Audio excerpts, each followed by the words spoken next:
de los pobres, ven a darnos tus dones, ven a darnos tu luz. Consolador lleno de bondad, dulce huésped del alma, suave alivio de los hombres. Tú eres descanso en el trabajo, templanza en las pasiones, alegría en nuestro llanto. Penetra con tu santa luz en lo más íntimo del corazón de tus fieles. Sin tu ayuda divina no hay nada en el hombre, nada que sea inocente. Lava nuestras manchas, riega nuestra aridez, cura nuestras heridas. Suaviza nuestra dureza, elimina nuestra frialdad, corrige nuestros desvíos. Concede a tus fieles que confían en ti tus 7 dones sagrados. Premia nuestra virtud, salva nuestras almas, danos la eterna alegría. Amén. El Espíritu Santo confiere a los elegidos de Dios el poder de perdonar los pecados. Solo los ministros de la Iglesia, legítimamente ordenados y no impedidos canónicamente, pueden ejercitar libremente esta potestad. Escuchamos la proclamación del Santo Evangelio. Aleluya, aleluya.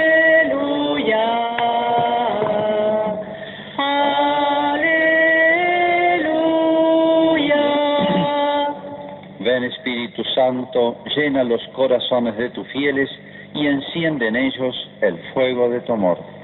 Aleluya, aleluya, aleluya. El Señor esté con ustedes. Evangelio de nuestro Señor Jesucristo según San Juan. Al atardecer del primer día de la semana, los discípulos se encontraban con las puertas cerradas por temor a los judíos. Entonces llegó Jesús y poniéndose en medio de ellos les dijo: que la paz esté con ustedes. Mientras decía esto les mostró sus manos y su costado. Los discípulos se llenaron de alegría cuando vieron al Señor. Jesús les dijo de nuevo: que la paz esté con ustedes. Como el Padre me envió a mí, yo también los envío a ustedes.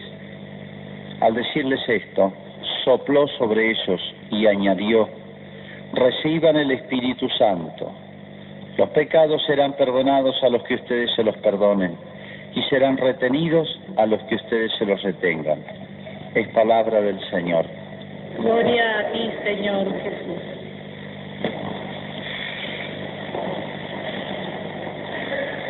Hoy recordamos, y más que recordar, celebramos, hacemos presente lo que se llama la venida del Espíritu Santo, y en palabras de la época de Jesús, de los apóstoles, Pentecostés. Pentecostés significa 50 días después. Penta significa 5, de ahí viene pentagrama, pentatlón. Es una palabra griega, en esa época se usaba mucho el griego. 50 días después de ¿qué? De la Pascua. Los judíos tenían su fiesta propia. Tenían una fiesta que era agradecerle a Dios las cosechas, lo que para nosotros es más o menos la fiesta de la vendimia, aquí la fiesta del veranador. Al final de los trabajos del año, cuando todavía no empiezan más intensamente los de la nueva etapa, se da gracias. En ese sentido, en esa época tenía un sentido muy religioso. Finalizaban las cosechas, le daban gracias a Dios y a su vez pedían. ¿Por qué Jesús eligió esta fecha para esto que ya voy a explicar, que es la venida del Espíritu Santo? Bueno, porque es el final de los trabajos. ¿Qué trabajos? Ya no tanto el trabajo de trabajar la tierra, de quitar o sacar de la tierra los frutos, como decimos, sino el trabajo con mayúscula de la redención, la pasión de Cristo. Si podemos llamar algo trabajo, ganarás con el sudor de tu frente los frutos. Bueno, la redención nuestra, el rescate de nuestras almas, realmente le costaron trabajo con mayúscula a Jesús. Es el final de los trabajos, es el fruto de los trabajos. Por eso Es esta gracia enorme que viene de arriba.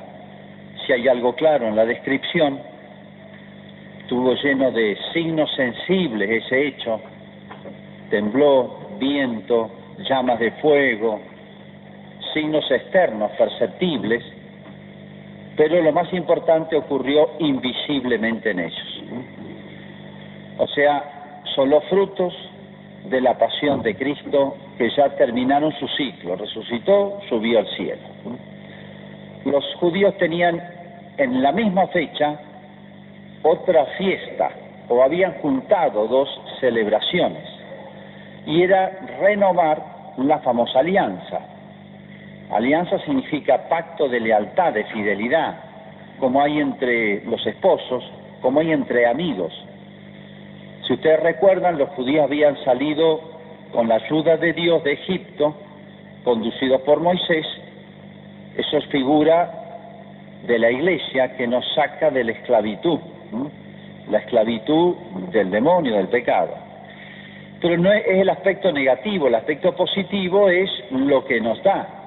Moisés sacó al pueblo de Israel y lo llevó a una montaña, famosa montaña Sinaí, donde le habló a Moisés, que era el intermediario, pero a través de Moisés le hablaba a todo el pueblo y le entregó lo que se llama la ley, o sea, lo que podríamos llamar todo el código moral, todo el código civil, también eso, el código penal, y sobre todo le entregó el código o las normas litúrgicas, todo aquello que iba a pertenecer al culto, o sea, todo lo que recibió Israel para poder ser un cuerpo, una nación, porque si no hay normas de vida, no hay leyes, no hay principios de vida, es todo un caos. Todo lo que tenía Israel se lo transmitió Dios a través de Moisés. Y le pidió Dios, bueno, ustedes cumplan esto. Y yo me comprometo a protegerlos, llevarlos a la famosa tierra prometida, figura del cielo. Esa es la alianza famosa, Era un pacto entre Dios y el pueblo de Israel. Es una figura, fíjense, Jesús habla muchas veces, en la misa está, la nueva y eterna alianza. Ese pacto de fidelidad entre ese pueblo y Dios va a ser profundizado y llevado a una altura insospechada entre Cristo y la Iglesia. Es una figura, el pueblo de Israel es como figura de la Iglesia. Pero hay una nueva alianza y eterna alianza. Esas dos palabritas son muy importantes. Eterna alianza, porque ¿cuál es la obra de Jesús? Volver a reconciliar la humanidad con Dios. Estábamos separados. Tal vez nosotros no pensamos o nos cuesta imaginar lo que significa vivir separado de Dios, la humanidad. Terriblemente duro si pensamos en todas las consecuencias que eso tiene. O lo que es la vida del hombre en la tierra sin el apoyo, el alivio, la amistad de Dios. Nosotros nos hemos creado tal vez en familias cristianas, con alguna relación con Dios. Bueno, lo que vino a hacer Cristo es eso, reconciliar la humanidad. Esa alianza, ese pacto de fidelidad, de unión, va a ser nuevo, porque vamos a tener nuevas fuerzas para poder cumplirlo y ser fieles y leales. Y eterna, porque empieza aquí, pero no termina aquí. ¿Dónde termina? En la eternidad, en el cielo. Dios quiere que esa amistad recuperada entre el hombre y Dios llegue a su plenitud en la otra vida. Empieza aquí, pero no termina con la muerte, no se interrumpe con la muerte, sino que llega a ser perfecta y para siempre. Nueva, más perfecta significa, y eterna para siempre. No como la otra que tenían que renovarla, y muchas veces el pueblo de Israel le falló. Entonces todo esto estaba viviendo el pueblo de Israel, los apóstoles, en esos días. Eso es lo que rememoraban, y todo el mundo hablaba del tema, y era un tema muy presente entre ellos. Entonces no es casualidad el que haya querido Jesús enviar al Espíritu Santo en esa oportunidad. ¿Qué significa la venida del Espíritu Santo? Fíjense que aquí termina esta especie de ciclo que empezó con la encarnación de Jesús, su vida oculta, su predicación, su pasión, la ofrenda de su vida, la resurrección, que es el triunfo sobre la muerte y sobre el mal, y sobre el malo, la última enseñanza de Cristo, y bueno, los preparó los apóstoles, esa famosa novena, después de la ascensión, esa fue una novena que los preparó para que recibieran el Espíritu Santo. Pero fíjense que lo que ocurre ahí es muy gráfico y extraordinario.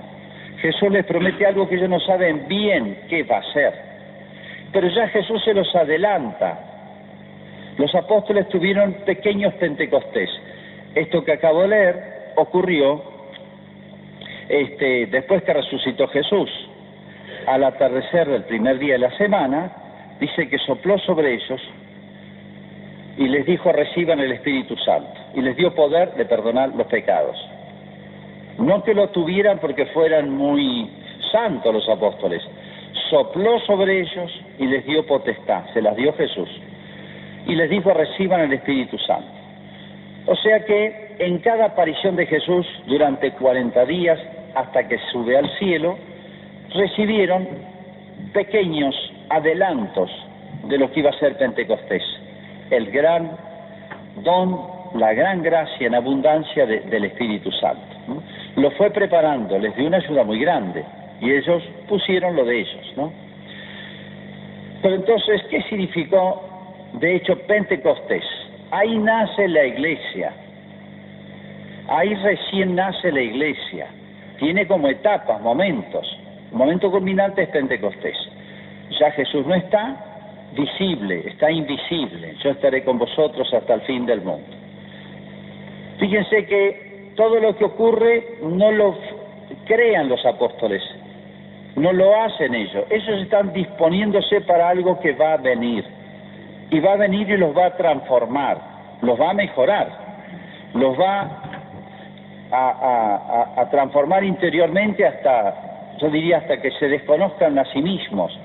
Pedro, hace unos días atrás, lleno de temores, lo negó a Cristo, ahora va a salir en público, va a hablar desafiando a las autoridades que podrían condenarlo a muerte, predicar con una sabiduría extraordinaria, va a convertir 3.000. Ni Jesús convirtió de un saque así 3.000 en esos momentos. O sea, ya no es Pedro. O mejor dicho, se da cuenta que sigue siendo el mismo, humano, y Cristo les había dicho: harán cosas mayores que yo todavía. Nace ahí la iglesia. Es muy importante esto para que entendamos qué es la iglesia. La iglesia es algo único, no la podemos comparar a otra cosa. La iglesia no es una mutual, la iglesia no es una sociedad humana común, no es un partido político, no es una nación, un país, no es una ética, no es una filosofía de la vida, no es nada de las asociaciones e instituciones humanas que nosotros podríamos conocer legítimas. Es otra cosa. Y si no entendemos esto, no vamos a entender nunca la iglesia.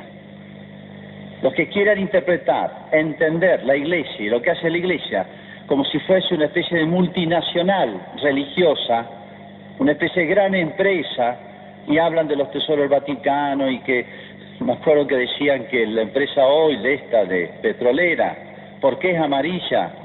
Es la bandera del Vaticano, era del Vaticano. Entonces los taxis son del Vaticano. O yo diría el Club Boca Juniors es del Vaticano, entonces, porque amarillo también. Bueno, nada que ver, ya sabemos de quién era. Pero fíjense hasta dónde quieren interpretar la iglesia, entender este misterio de la iglesia por razones económicas. No lo van a explicar nunca. Por razones humanas, de poderío, de influjo en los países, políticos, tampoco. Influjo militar, no tiene ni policía el Vaticano, tiene la Guardia Suiza. Y la Iglesia Universal tampoco tiene. ¿Qué tiene la iglesia? El Espíritu Santo. ¿Qué es lo que explica que lleve 2000 años? El Espíritu Santo. ¿Qué es lo que explica que la iglesia es la única que pueda dar santos? Que son personas que nos superan, superiores. Todos experimentamos lo que nos cuesta perseverar en conocer el bien, perseverar en el bien y crecer en el bien, en mejor. Todo lo experimentamos en la debilidad humana, porque así somos los hombres. Pero si uno encuentra personas excepcionales, dentro de poco van a canonizar al cura Brochero, estudiemos su vida, vamos a ver lo que es realmente un hombre de Dios. Hay otra que van a beatificar a Argentina, y creo que es la más santa más grande de la historia argentina, desconocida. Es la santa más grande, es una especie de Santa Teresa de Jesús de la Argentina. Se llama Antonia de Paz y Figueroa. Es una mujer no laica, recorrió todo el país, allá por el 1750, por ahí. Recorrió todo el país organizando retiros espirituales. En Buenos Aires nomás hicieron 80.000 personas en el año 1780. Casi todos los hombres de la Independencia, de Mayo y de la Independencia hicieron retiros con ella. Ella los organizaba.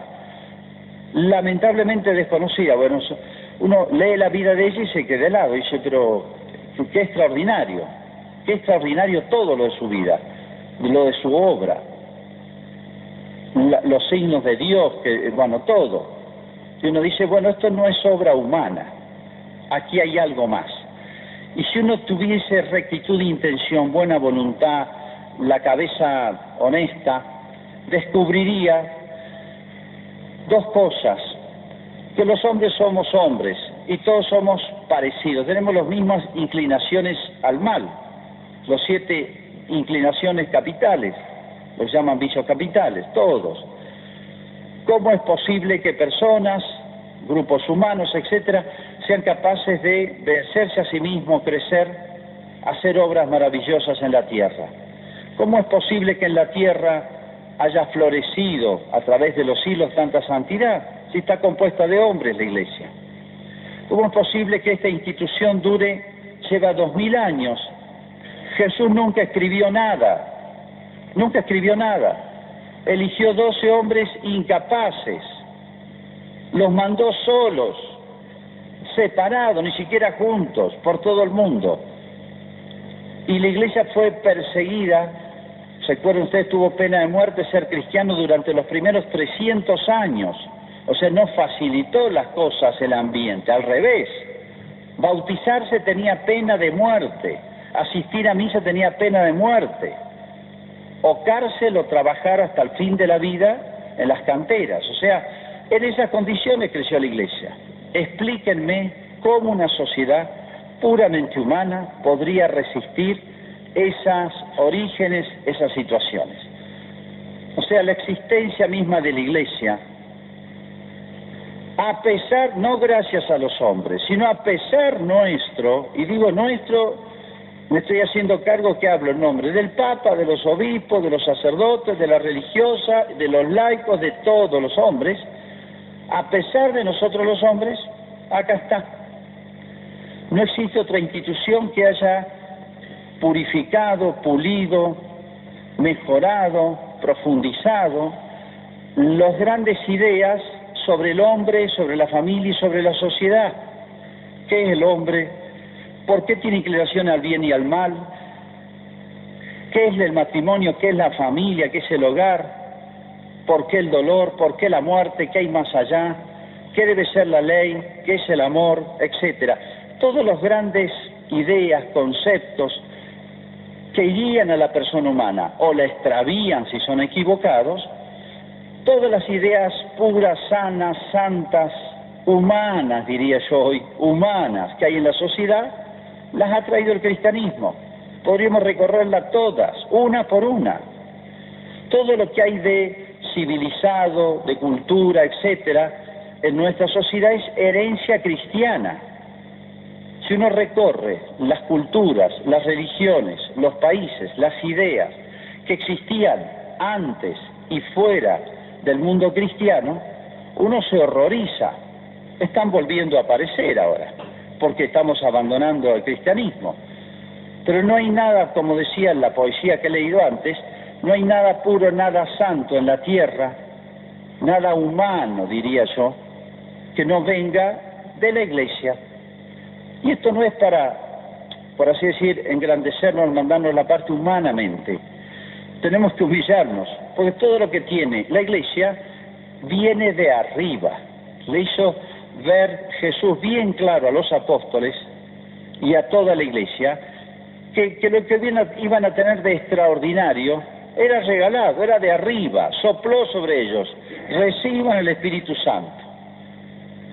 Y no podían gloriarse los apóstoles absolutamente de nada, después de las conductas tan tibias, flojas, desleales, diría yo, no solamente la de Judas, sino la de todos.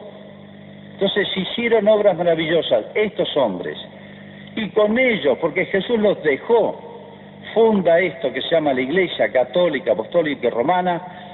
Si tenemos buena intención, si tenemos buena voluntad en juzgar, tenemos que decir, miren, aquí hay algo que no se explica por lo humano. Nosotros echamos todo a perder, complicamos las cosas. Si fundamos una institución de 5 personas, al año hay 3 grupos peleados entre sí. ¿Qué institución humana puede durar siendo la misma? Tanto tiempo, tantos siglos, con tantas dificultades, siendo en cierto sentido tan exigente. Porque la moral cristiana es exigente. Y bueno, pero es la única que interpreta, conoce al hombre y es capaz de llevarlo a las más grandes alturas. Por eso la Iglesia no es una sociedad que podamos comparar a ninguna otra institución humana, por más que haya muchas legítimas. Es algo único, humano y divino, las dos cosas a la vez. Es divina porque la funda Jesús, la inventa Jesús, la crea Jesús, la estructura de la Iglesia la arma Jesús, la organización. Está Él presente, le regala cosas extraordinarias como son los 7 sacramentos, que es su presencia, desde que nacemos por el bautismo hasta que morimos por la unción y la comunión. Nos dejó su doctrina, nos dejó su ejemplo, nos dejó su madre, nos dejó el contacto con el cielo, con todos los que ya llegaron, los ángeles. Es un gran hogar la Iglesia, es una institución única, en la cual el hombre debiera sentirse como en su casa, y es el hogar terreno, transitorio, de paso. San Pablo dice, son la Iglesia como tiendas de campaña, como cuando uno va de camping, arma la carpa, o si tiene una casita rodante, pero bueno, vive provisoriamente, como tiendas de campaña, dice, en el sentido que después vamos a llegar a nuestro verdadero hogar, la patria, que es el cielo. Esto es muy rápidamente este misterio de la Iglesia que hoy nace, Hoy recordamos su nacimiento con tanta gratitud, que no terminamos nunca de conocerla, y que apreciémosla y valoremosla cada vez más, en que la humanidad está dejando la Iglesia, está dejando la fe. Pero el problema no es, como me decía una vez una persona, padre, la Iglesia se está quedando sin nadie. Habría que ver eso, ¿no? Pero en realidad, más que la Iglesia quedarse sin nadie, aquel que se aparta, él se queda sin la Iglesia.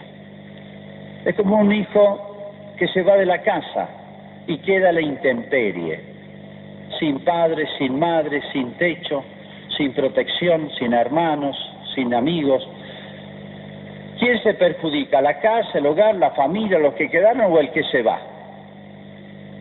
Terrible es la situación que estamos viviendo aceleradamente en el mundo con esta pérdida del sentido de Dios, y es por el alejamiento de la Iglesia, que uno pierde verdades, pierde orientación en la vida, y están apareciendo cosas tan tremendas que ya tantas veces hemos hablado, fenómenos cada vez más preocupantes en la sociedad nuestra, acá en Malargüe, no solamente en los países lejanos, en las ciudades más grandes, sino ya llegó todo acá.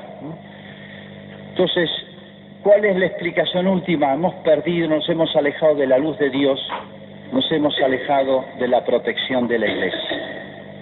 Como bien decía esa poesía hermosísima, no hay nada puro, nada santo que no venga del Espíritu Santo. Si hay algo puro, podemos razonar al revés, algo santo en la tierra, se lo debemos a Dios. Bueno, que agradezcamos haberla conocido a esta Madre nuestra, y que podamos extender su influjo para que nadie quede a la intemperie fuera de este gran hogar que nos dejó Cristo. Hacemos nuestra profesión de fe.